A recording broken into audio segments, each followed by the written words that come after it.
Merhaba arkadaşlar. Yeni bir video ile daha karşınızdayız. Yeni bir konuya geçiyoruz arkadaşlar. Yeni konumuz kanaryalar.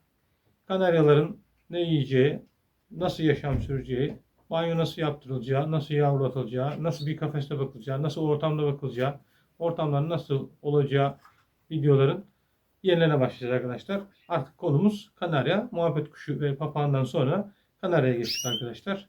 Kanaryamızın ilk konusu kanaryalar ne yer ve nasıl beslenir?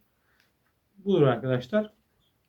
Arkadaşlar videoya geçmeden önce her zaman olduğu gibi kanalımıza abone olmayı unutmuyoruz. Çünkü bizim için abonelikler ve beğeniler çok önemli arkadaşlar. Bunu her videonun başında, ortasında ve sonunda hatırlatmaya çalışıyoruz. Çünkü kanala abone olmanız, bize destek vermeniz bizim için çok önemli arkadaşlar. Evet arkadaşlar, Kanaryalar Ne Yer adlı videonun 3 bölüme ayırmamız gerekiyor. O da şunun için arkadaşlar. Kanarya 3 kere yem değiştirir. Yavruyken, yavruluktan çıktıktan sonra eş zamanı, yani eşe getirdiğiniz zamandaki yiyeceği, yavrudayken yiyeceği yem arkadaşlar.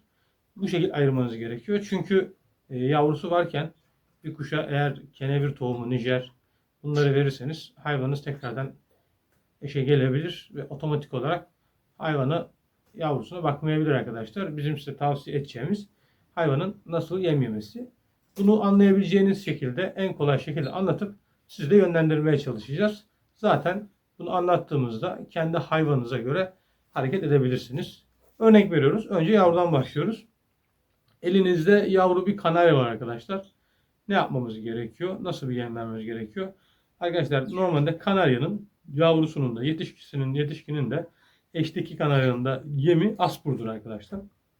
Aspur dediğimiz yem size resimde gösterdiğim gibi bu yemdendir arkadaşlar. Bunun içerisine ekstradan karışık yemler koyuyorsunuz ki hayvanın etkisi daha çoğalsın. Yavrusu varsa daha çok baksın. Yavru değil eşteyse daha çok eş yapsın gibi ekstradan takviyeler olan şeyler var arkadaşlar içerisinde. Şöyle söyleyeyim. İlk başlangıç yavrudan diyelim. Elinizde yavru bir kanaryanız var. Ne yapmanız gerekiyor? Arkadaşlar bunun için herhangi bir pet shop'ta satılan normal karışık kanarya yemi alabilirsiniz. Gönül rahatlığıyla. Sade aspur da verebilirsiniz. Karışık yem şeklinde de verebilirsiniz. Çünkü yavrularda herhangi bir ayrım yapmıyoruz. Mümkün varsa yani karışık yem vermeniz daha iyi. Hayvanı daha iyi beslendirir, daha iyi yağlandırır. Yavrusu olmadığı için herhangi bir eş durumu da olmaz. Yavru olduğu için kendisi zaten.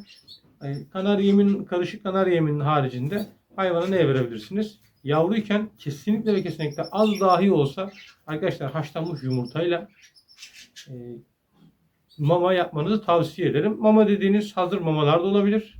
Sizin evde kek olarak yaptığınız kekvari malzemeyle yumurtayı karıştırıp hayvanınıza verebilirsiniz.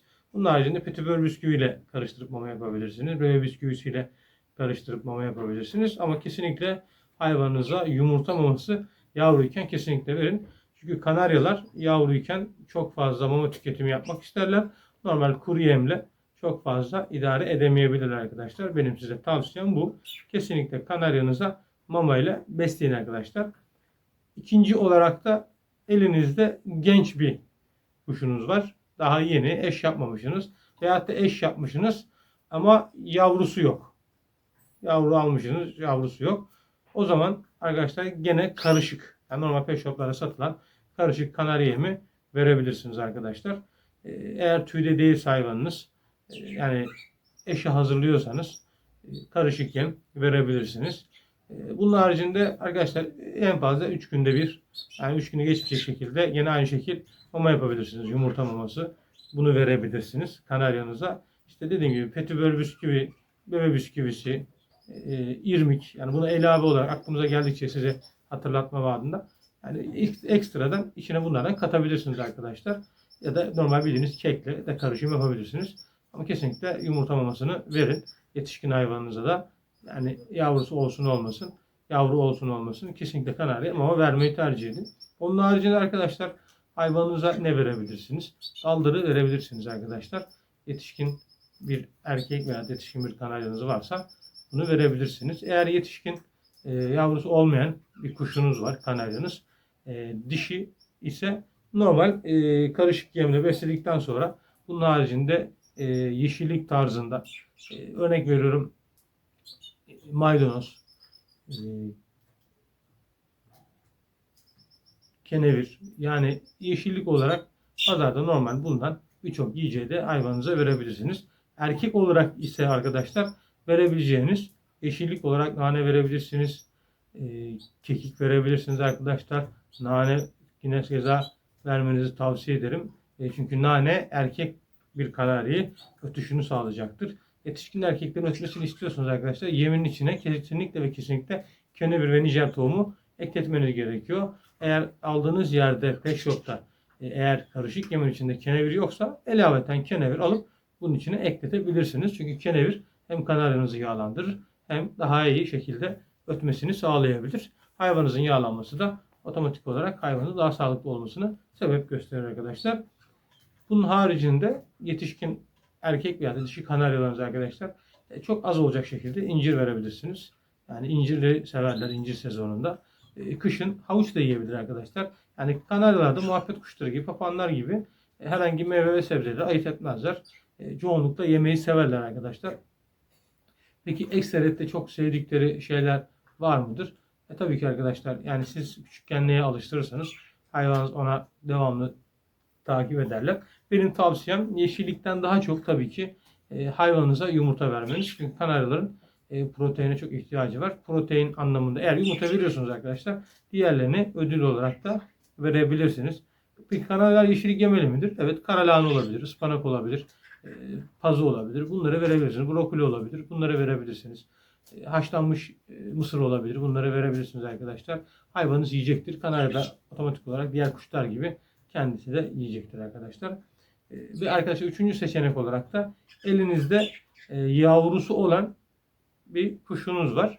Yavrusu olan kuşla ötümde olan kuş bana göre aynıdır. Çünkü ikisi de bir performans gösterir arkadaşlar. Özellikle yavru döneminde, yavrulama döneminde hayvanınıza sade aspur dediğimiz, yani şu resimde gösterdiğim sade aspur olarak vermenizi tavsiye ederim. Çünkü hayvanınıza diğer keten tohumu, nijer tohumu, kenevir tohumu verdiğinizde yavrularını dövmeye yeltenebiliyor arkadaşlar. O yüzden benim size tavsiyem, yapabileceğiniz en güzel şey sade şekilde aspuru vermeniz. Sade aspuru verdikten sonra günlük yine az şekilde yumurta mamasını vermeniz. Yavrusu varsa iyi yıkayabiliyorsanız arkadaşlar marul, maydanoz, nane, hani bunlardan da çok az şekilde bunlardan da verebilirsiniz arkadaşlar. Lahana türü, brokoli türü, ondan sonra yani bu tür şeylerden de az az verebilirsiniz.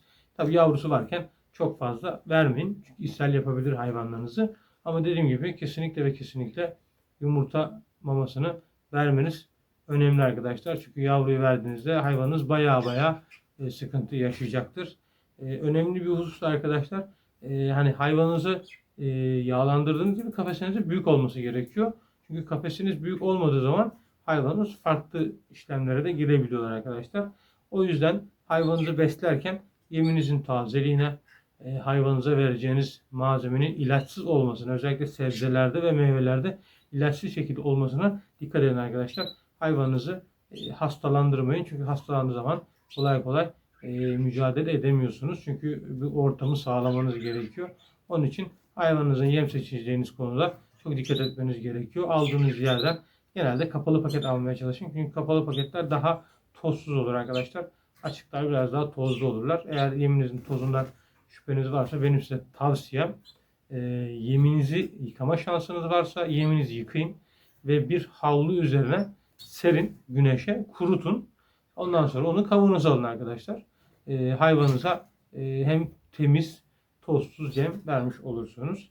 Evet arkadaşlar, kanarya ile ilgili beslenme şartlarını kısa ve öz olarak anlattık. Kanaryalarda çok seven, her şeyi seven hayvanlardır arkadaşlar. O yüzden ayrım yapmanız için yani illa şunu verin demiyorum. Siz elinizden geldiği kadar evde yediğiniz şeylerden hayvanınıza ufak tefek şeylerden verin. Kendisi zaten yiyecektir, sizi yönlendirecektir. Doğada bulunan her şey, sebze ve meyvelerin hepsini yerler kanaryalar. Ayırmazlar. Sadece yavrulama döneminde sadece yumurta vermenizi tavsiye ederim.